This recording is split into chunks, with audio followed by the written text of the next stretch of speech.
Hey, this is Melody with Deliberate Receiving, where the law of attraction finally makes some freaking sense. Today's burning question comes from awesome Dudette, who wants to know, what do you do when it feels like the universe, life, and yourself are all against you? How do you get out of a cycle of self-sabotage? Whenever I take responsibility, I end up blaming myself for doing so many things wrong and feel worse than before. Even more put off from doing exercises that could shine light on limiting beliefs. I rarely feel inspired to act towards my greatest desires, and when I motivate myself to do so, it feels very tedious and full of struggle. Thus, I feel completely stuck in my life, and like I keep myself from what I really want. I just keep sabotaging myself. Well, awesome Dudette, here's the thing.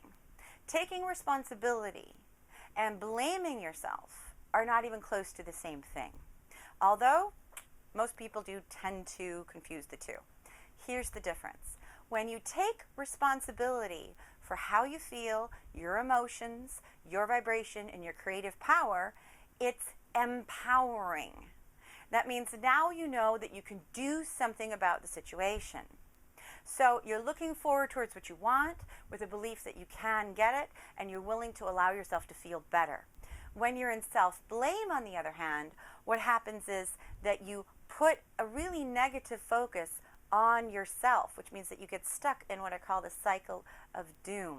You're not taking responsibility for your vibration, for your creative power. You're trying to take responsibility for how screwed up you are and how many mistakes you made and how you really messed up your life and blah, blah, blah, blah, blah. None of that's going to feel really, really good.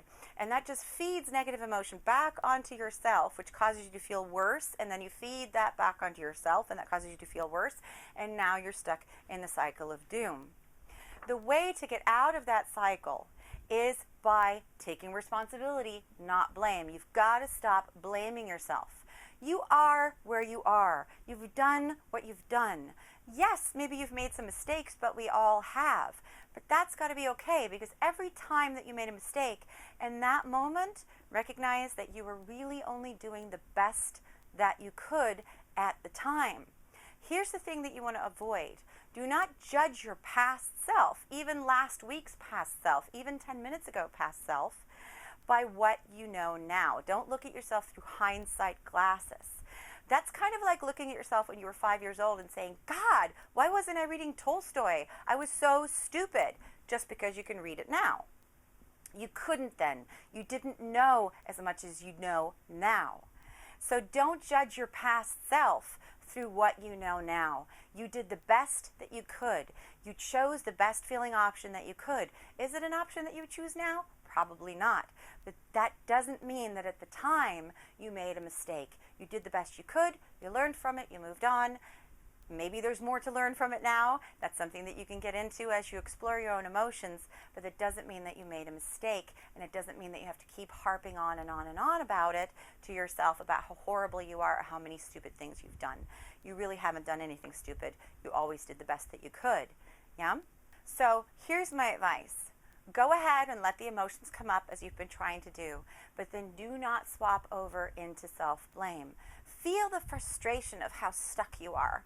Feel the trapped feeling of that. And the next thing that's probably going to come up is anger, and probably a fair amount of it. I did a dedicated video on how to have a constructive anger release. It's called Emotions Anger.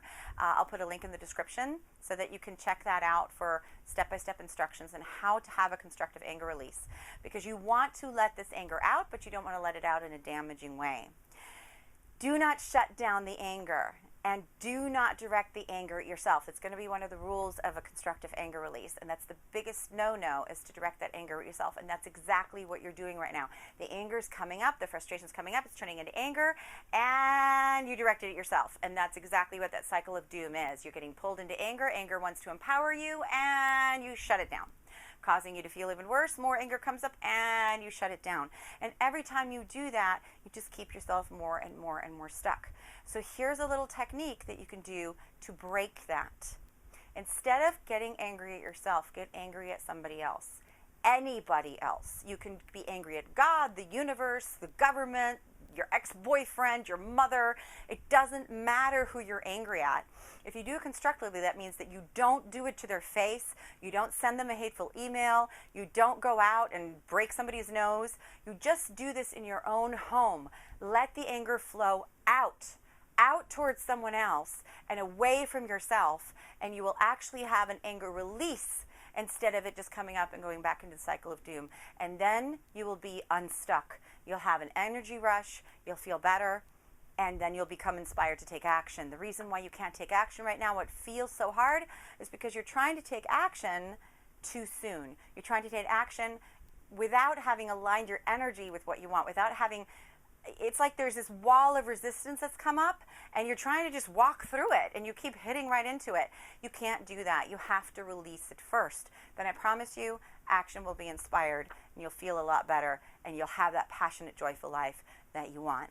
Have you had a problem with self-sabotage or blaming yourself? Then leave me a comment or come and join the discussion over at the blog at deliberatereceiving.com. And if you found this content helpful and you think somebody else will find it beneficial as well, please consider sharing it. Happy shiny puppy hugs to everybody. See you next time. Bye.